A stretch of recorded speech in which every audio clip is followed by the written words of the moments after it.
Hello everyone. In this lecture we will talk about letter writing. हम discuss करेंगे कि कैसे आपके गवर्नमेंट एग्जाम्स जैसे कि SBI, RRBs, IBPS, SSC CGL और आपके बाकी दूसरे तरह के गवर्नमेंट एग्जाम्स में भी लेटर राइटिंग कितना इम्पोर्टेंट सेक्शन होता है एक डिस्क्रिप्टिव टेस्ट का. In any of the main exams of these banks, the main section consists of 4 sections of objective type questions. लेकिन इन 4 सेक्शंस के साथ एक सेपरेट डिस्क्रिप्टिव पेपर भी आपको अटेम्प्ट करना होता है कंपल्सरी, जिसके मार्क्स फाइनल सिलेक्शन में ऐड होते ही होते हैं. इसलिए लेटर राइटिंग को मास्टर करना बहुत ज़्यादा इंपॉर्टेंट हो जाता है before attempting the main exams of all these examinations. तो in this lecture we will discuss कि कैसे हम डिफरेंट टाइप ऑफ लेटर्स लिखते हैं, like your formal letters and informal letters. And apart from that कुछ इंपॉर्टेंट टिप्स भी हम discuss करेंगे जो बहुत इंपॉर्टेंट है माइंड में रखना before actually we start writing the letters. जब मार्क्स वेटेज की बात होती है तो आप देख सकते हैं कि मार्क्स वेटेज लेटर राइटिंग को डिफरेंट दी गई है in different exams. For example, if we talk about SBI PO main exam, total marks weightage will be 50. And if we talk about the IBPS PO main exam, the total marks allotted to the descriptive paper is 40. On the other hand, अगर हम SSC CGL exam की बात करते हैं तो total 100 marks allot किए गए हैं for the descriptive paper. Whereas in your SBI and IBPS paper आपके जो डिस्क्रिप्टिव टेस्ट होता है उसमें आपसे 1 क्वेश्चन ऐसे राइटिंग का पूछा जाता है और 1 क्वेश्चन लेटर राइटिंग का. लेकिन आपके SSC CGL पेपर में जो डिस्क्रिप्टिव टेस्ट होगा उसमें आपको ऐसे writing, प्रेसी writing and later writing तीनों पे ही क्वेश्चंस अटेम्प्ट करने होते हैं, 1 from each section. You must be wondering कि लेटर राइटिंग को इतनी इंपॉर्टेंस क्यों दी गई है हमारे मेन एग्जामिनेशंस में, इतने सारे गवर्नमेंट एग्जाम्स में. तो उसका सिंपल रीजन ये है कि इन बैंक जॉब्स और in other government jobs also written communication is very important. आपकी जॉब का डेली पार्ट एक कम्युनिकेशन होता ही होता है. इसलिए लेटर राइटिंग एक ऐसा टेस्ट है जिससे वी कम टू नो कि कैंडिडेट की रिटन स्किल्स कैसे हैं एंड कम्युनिकेशन स्किल्स कैसे हैं with in the organisation and with other people. So before discussing about various types of letters, in brief हम बात करते हैं about the letter writing basics. आप देख सकते हैं कि लेटर्स 2 तरह के होते हैं. एक होते हैं आपके फॉर्मल लेटर्स जिसमें कि आपकी गवर्नमेंट की लैंग्वेज यूज की जाती है जो ऑफिस पर्पस के लिए ही होते हैं. एंड एक होते हैं आपके इनफॉर्मल लेटर्स जो कि आप तब लिखते हैं when you are communicating something personal either to your friends or to your family या फिर किसी नॉन ऑफिशियल पर्पस के लिए. चाहे आप फॉर्मल लेटर्स लिख रहे हो या फिर आप इनफॉर्मल लेटर्स पे क्वेश्चन अटेम्प्ट कर रहे हो, कुछ थंब रूल्स ऐसे हैं which you have to follow when it comes to letter writing. So right now I will discuss with you those important rules जिनको अगर आप माइंड में रखें तो लेटर राइटिंग आप इजिली अटेम्प्ट कर सकते हैं. टू बिगिन विद, जो भी लेटर राइटिंग क्वेश्चन आप अटेम्प्ट कर रहे हैं, it's very important to remember that letters have to be in a fixed format. आपको फॉर्मेट मेंटेन करना बहुत ही जरूरी है, चाहे आपका लेटर फॉर्मल हो चाहे आपका लेटर इनफॉर्मल हो. Next important point is that word limit का ध्यान रखना बहुत जरूरी है. You have to stick to a particular word limit. Usually आपके बैंक PO मेंस में जो लिमिट आपसे एक्सपेक्ट की जाती है that is around 200 to 250 words per letter. And 50 words here and there means plus minus are actually acceptable, but still हमें हमेशा ये कोशिश करनी चाहिए कि we stick to the word limit as far as possible. ये तभी possible हो पाता है when you write only the things related to your topic which you have chosen. और आप unnecessary details इसमें नहीं डालते हैं because if you start wandering away from the topic, अगर आप टॉपिक से हट के इधर उधर की चीज़ें उसमें ऐड करेंगे तो unnecessarily you will waste your space.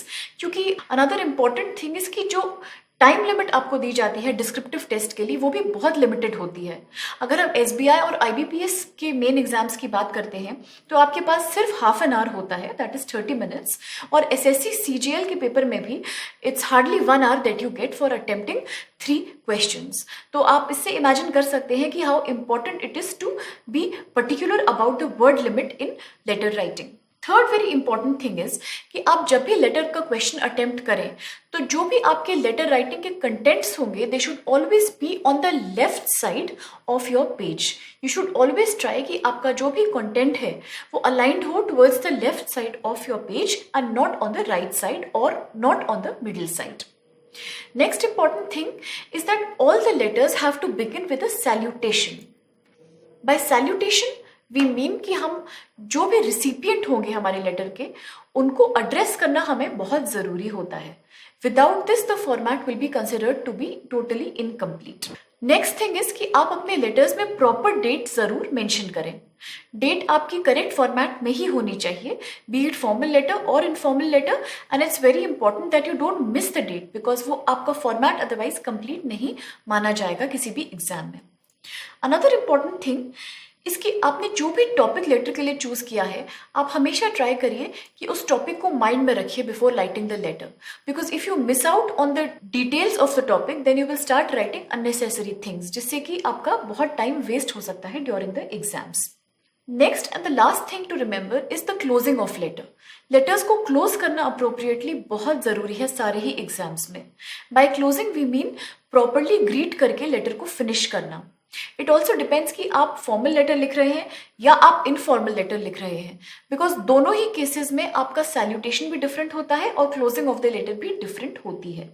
Now let's have a brief discussion about formal letters कि फॉर्मल लेटर्स के ब्रॉडली फीचर्स क्या क्या होते हैं. तो most important thing to remember about formal letters is that formal letters हमेशा official language में लिखे जाते हैं because mostly they are meant for office और गवर्नमेंट पर्पस. तो we have to be very cautious about the language, और language आपकी बहुत ज़्यादा फॉर्मल होनी चाहिए. इसमें किसी भी तरह के स्लैंग्स या कोई भी कैजुअल आपके जो वर्ड्स हैं वो एक्सेप्टेबल नहीं होंगे. नेक्स्ट थिंग इज कि आपका जो पर्पस होता है of writing a formal letter, it is usually either to send an inquiry or it is to write an application letter जिसको हम बोलते हैं, or it will be to make a request, or it will be to register a complain with some authority. तो ये 2-3 purposes ही हमारे mind में होते हैं before actually writing a formal letter. आपके जो भी गवर्नमेंट एग्जाम्स होते हैं, स्पेसिफिकली आपके बैंक पीओ के मेन एग्जाम्स, आपने लास्ट ईयर के पेपर्स में ये चीज एनालाइज की होगी कि जनरली जो आपके टॉपिक्स होते हैं फॉर्मल लेटर राइटिंग के, वो हमेशा 3 से 4 ही अथॉरिटीज को एड्रेस करने होते हैं आपको. And the most important ones are either your newspaper editor or the school principal or bank manager or your office senior or your office boss, and you can say some government authority or any government department. ये 4-5 authorities को ही usually हम अपने formal letters को address करते हैं. After this, we will focus on the format of formal letters. As we have already discussed, formal letters के case में format में रहना बहुत important होता है. Out of format होने से you will lose marks also और आपका letter appropriate नहीं माना जाएगा. इसलिए let's discuss the exact format of the formal letters. To begin with, on the left side of your page, you have to start by mentioning the sender's address. Sender's address से हमारा मतलब होता है कि हमारा खुद का address, because we are the ones writing the letter here. So we have to begin by writing the sender's address on the top left side of the paper which is our own address. After this comes the date. By date we mean the date on which हम ये letter लिख रहे हैं, the date on which the letter is being written. ये left side में second number पे आपकी आएगी after the sender's address. Third thing which you will write is the complete name, title and address of the recipient. आप full name लिखेंगे, आप position लिखेंगे अपने रिसिपिएंट की और उनका पूरा address with full details mention करेंगे थर्ड सीक्वेंस में on the left side of your paper. Next you will write the salutation. By salutation you will mean addressing the recipient. After this you will write something about the subject of your letter. Then you will actually start writing the body of your letter. Body of your letter can depend on the content that you are writing here. अगर आपको एक small brief application या कोई small brief complaint launch करनी है तो usually in 7-8 lines you can write that. But if it's more lengthy, if it is about making a request or something, or if you are complaining about something, तो ये 1 या 2 paragraphs की भी हो सकती है. इसमें जो सबसे ज़रूरी चीज़ है वो ये है कि आप सबसे पहली इंपॉर्टेंट बात जो आपके माइंड में है, the most important thing that is in your mind should appear first in the body of the letter and the remaining things should follow in the next paragraph of the body of the letter. Then comes the closing of the letter. जब आपकी letter की body finish हो गई है, then you will appropriately close the letter. कैसे detail में हमें ये करना है, that we will discuss now when we talk about how to write the formal letters. हम formal letters को कैसे लिखते हैं step by step. That I will discuss with you now. To begin with जहाँ हम सेंडर्स एड्रेस लिखते हैं, वी हैव टू मेक श्योर कि हम एड्रेस को फुल डिटेल में लिखें, जिसमें कि हम अपने पिन कोड का भी ख्याल रखें. We have to write the district name, the area name, the city and the state also, everything properly in the right sequence one after the other. Next it comes the date on which the letter is written. So letter में date में भी आपको एक format maintain करना बहुत important है. This is up to you कि पहले आप डेट लिखना चाहते हैं, मंथ लिखना चाहते हैं एंड देन योर ईयर, या फिर पहले आप मंथ लिखेंगे उसके बाद डेट मेंशन करेंगे and then finally your year. That is both the formats are totally okay and but you have to make sure that it is written numerically in the right format. Third thing is जहां आपका official title आ जाता है, position और name of the recipient आ जाता है. यहाँ आपको अपने रिसिपिएंट का उनका क्या पोजीशन है. For example if your recipient is a bank manager, then you have to specifically write the position of that person that to the bank manager and then you have to write the bank name also. और उस bank का पूरा address वहां आपको mention करना बहुत important होता है इन दिस फॉर्मेट. उसके बाद आप ग्रीटिंग या सैल्यूटेशन लिखेंगे, जहां पे two things you have to keep in mind कि if you know the name of the recipient तो उस केस में आप मिस्टर, मिसेस, मिस या फिर डॉक्टर का यूज कर सकते हैं depending on the position and depending on the gender of the person whom you are addressing. लेकिन अगर आप नाम नहीं जानते हैं, if it is more official letter and you don't know the name of your recipient, then in that case you can simply address the recipient by saying madam or sir. And if you don't know about the gender of the person, then you can simply mention to madam oblique sir. जिससे ना कि जिसको भी आप letter address कर रहे हैं तो इट्स ऑटोमेटिकली डीम्ड कि it is written, it is addressed in the right official manner. After that comes your subject. Subject से हमारा मतलब होता है कि the main purpose behind writing the letter. जब आप लेटर की बॉडी को स्टार्ट करेंगे उसके पहले इट्स वेरी इंपॉर्टेंट कि आप लेफ्ट साइड में सब्जेक्ट मेंशन करके आप एक दो लाइंस में एक्सप्लेन करिए कि why have you written the letter. आपका लेटर लिखने के पीछे जो उद्देश्य है वो यहाँ मेंशन करना आपका बहुत जरूरी है, that what is the upcoming letter all about, so that the reader gets an idea कि आपका टॉपिक के बारे में ही आपने लेटर लिखा है या फिर it is about something else. So always be very particular with the choice of words जब आपके सब्जेक्ट की बात होती है, बिकॉज सब्जेक्ट को देख के एनीबडी कैन जज कि what the body of letter will contain. Next comes your body of the letter. So in the body of the letter, as we discussed previously, you can have one paragraph or you can have more than one paragraph depending on the length of your content. लेकिन हमेशा कोशिश ये होनी चाहिए कि हम unnecessarily details यहाँ बिल्कुल भी ना लिखें. So this is a huge difference between essay writing and letter writing. कि letter writing में हमें बहुत ज़्यादा specific होना पड़ेगा about the topic and all the time we have to be focused कि हम जो बात convey करना चाहते हैं through our letter, चाहे हम कोई inquiry कर रहे हों या हम कोई request के लिए अप्लाई कर रहे हो, we have to make sure कि हम बिल्कुल अपने उद्देश्य पे स्टिक करके रहें and we should not write anything extra here just to consume the space. वो हमें नहीं करना है यहाँ पे. In letter we have to be very very particular about our content.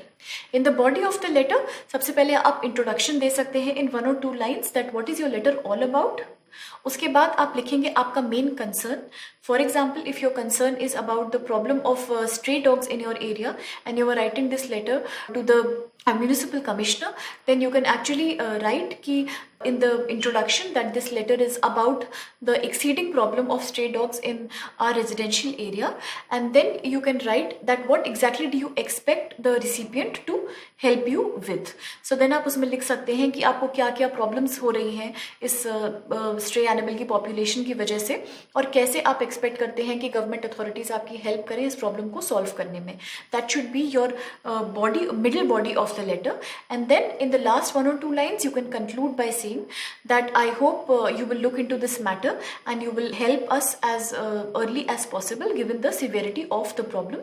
या जो भी आप अपनी concluding line सही समझते हैं वो आप वहाँ पे लिख सकते हैं just to finish the letter. Once this is done, your letter is properly completed. Then you actually come and do a closing of the letter, closing of the letter में हमें बहुत फॉर्मल वर्ड्स यूज करने की जरूरत है because ये एक formal letter है. So always we have to close the letter by saying either yours sincerely or we have to write yours faithfully. तो this is a very formal way of finishing your letter and after this you will write your name. And one another important thing is कि formal letters में जब आपकी letter की body finish हो जाती है तो it is very important to thank the recipient. तो उसमें आप थैंकिंग यू लिख सकते हैं, विद थैंक्स लिख सकते हैं या सिंपली थैंक यू वर्ड का यूज भी कर सकते हैं. लेकिन never forget to thank your recipient because it is a formal letter here and only after that you will close your letter appropriately. So in this way हम चाहे आपका inquiry based letter हो, चाहे आपका कोई बैंकिंग कंसर्न से based letter हो, चाहे आपका कोई रिक्वेस्टिंग लेटर हो या आपका चाहे कोई परमिशन सीक करने के लिए लेटर हो, आप इस फॉर्मेट में स्टिक करके अपना कोई भी फॉर्मल लेटर राइट कर सकते हैं. लेकिन we have to be very sure कि फॉर्मेट में हम कोई भी मिस्टेक ना करें या फॉर्मेट को हम ऊपर नीचे ना करें. The sequence of the format is extremely important. चाहे वो सेंडर्स एड्रेस की बात हो, चाहे डेट की बात हो, चाहे वो बात हो आपके रिसिपिएंट डिटेल्स की या फिर आपके सब्जेक्ट की, बॉडी या क्लोजिंग की. Be very particular about following the right format. After this we will talk about the informal letters. Now formal और informal letters में ये एक बहुत बड़ा डिफरेंस होता है कि formal letters में हमारी जो लैंग्वेज होती है वो बहुत ज़्यादा फिक्स्ड और बहुत फॉर्मल होनी चाहिए जैसा कि हमने अभी डिस्कस किया है. लेकिन informal letters के केस में आपको उतना स्ट्रिक्टनेस मेंटेन नहीं करनी पड़ती है. Although we have to follow a particular format also for the formal also for the informal letters, लेकिन यहाँ पे हम अपनी लैंग्वेज को थोड़ा कैजुअल और थोड़ा सिंपल रख सकते हैं बिकॉज ये किसी ऑफिशियल या किसी गवर्नमेंट पर्पस के लिए हम नहीं लिख रहे होते हैं. So as far as the informal letter is concern, ये यूजुअली हमेशा आपके नेबर्स, फ्रेंड्स या फैमिली के लिए हम लोग लिखते हैं जब हम उनसे कोई पर्सनल बात कन्वे करना चाहते हैं. And the main purpose of writing informal letters either to accept some invitation for a event या फिर to share some personal news with somebody whom you know very closely or just to invite somebody और just to thank somebody. तो ये सारे ही उद्देश्य हो सकते हैं behind writing our informal letter. And usually जो इनफॉर्मल लेटर होते हैं इसमें हम इनकी जो बॉडी ऑफ कंटेंट होती है इसमें we don't have to maintain what will come first and what will come second. There is no sequence as such. The only thing important is कि मिनिमल स्पेस में आपको अपनी बात कन्वे करनी है बस. That's your only concern here and you don't have to bother so much about whether you have written the introduction part first or the middle part first और आपका जो concluding part है आपने उसको जल्दी लिख दिया है. तो लेटर की बॉडी की जहाँ तक बात है उसमें हमें इस तरह की कोई रूल्स मेंटेन इसमें नहीं करने पड़ते हैं. नाउ जो आपके इनफॉर्मल लेटर्स होते हैं इसका भी एक पर्टिकुलर फॉर्मेट होता है. There is a format that you have to follow here also. It is slightly different from the format of your formal letters and let's discuss कि ये फॉर्मेट क्या है आपका. तो in the case of informal letters as you can also see कि सबसे पहले आप लिखेंगे the receiver's address as in the recipient's address, कि आप जिनको ये लेटर भेज रहे हैं सबसे पहले उनका एड्रेस आप लिखना शुरू करेंगे on the top left side of your paper. इसमें हम even if it's an informal letter we have to make sure कि हम एड्रेस को प्रॉपरली लिख रहे हैं, इन अ गुड सीक्वेंस लिख रहे हैं और सारे डिटेल्स हमने इसमें इंक्लोज किए हैं like the house number and the district and the town और आपका पिन कोड एरिया और स्टेट. इन सभी चीज़ों को हम यहाँ पे एक्सक्लूसिवली मेंशन जरूर करेंगे. Once the recipient's address has been written there is one thing we have to remember here is like आपका जो सेंडर का एड्रेस होगा वो इनफॉर्मल लेटर्स के केस में you have to write it on the right side of your paper, that is on the right top side of your paper. यहाँ पे it is very different from your formal letters क्योंकि formal letters का format ऐसा नहीं होता है. लेकिन informal letters के केस में ये चीज़ हमें हमेशा याद रखनी होगी कि जो सेंडर का एड्रेस है, जो हमारे खुद का एड्रेस है, गिवन कि ये लेटर हम ही लिख रहे हैं तो हमारा एड्रेस आएगा top right side of the paper. After writing the address of the recipient and after writing the address of the sender जो कि हमारा खुद का एड्रेस है, next we will write the date. Date again जैसा कि हमने पहले भी बात किया है कि date will be in a fixed format, इधर it will be the month, date और द ईयर या फिर it can also be the date, month and the year. It is up to you which format you choose but make sure it's numerically in the right order and the letters are properly dated always. इसके बाद हमारा salutation आएगा. Salutation का मतलब कि what is the title of the person whom you are addressing, आप कैसे उन्हें एड्रेस करेंगे वो चीज़ यहाँ पे सबसे पहले आएगी. That if you are writing an informal letter that you can always write words like dear or to और you can start writing like this before the name of the recipient. और इसके बाद आपकी लेटर की content और letter की body आएगी। तो लेटर की बॉडी में again as we had discussed previously कोई फिक्स रूल्स आपको फॉलो नहीं करने हैं इनफॉर्मल लेटर में, लेकिन एक चीज़ जो ध्यान में रखनी है वो ये है कि जो फर्स्ट फ्यू लाइन्स आपके लेटर के होंगे वो होंगे आपके introduction lines. Next few lines जो होंगे आपके वो होंगे आपके बॉडी का मिडिल पार्ट, जिसमें कि आप अपने लेटर के सारे डिटेल्स लिखेंगे कि what exactly do you want to discuss in this letter. आपका जो मेन पर्पस है लेटर राइटिंग का वो यहाँ आ जाएगा। इसके बाद लास्ट फ्यू लाइन्स में आप अपने लेटर को क्लोज करेंगे, जिसमें कि यूजुअली आप अपने रिसिपिएंट के डिटेल्स भी पूछ सकते हैं, like how are you doing और I hope everything is going fine at your end. या आप उनको रिक्वेस्ट कर सकते हैं रिप्लाई करने के लिए that I hope you reply to my letter soon, और you can also write that I hope to hear from you very soon.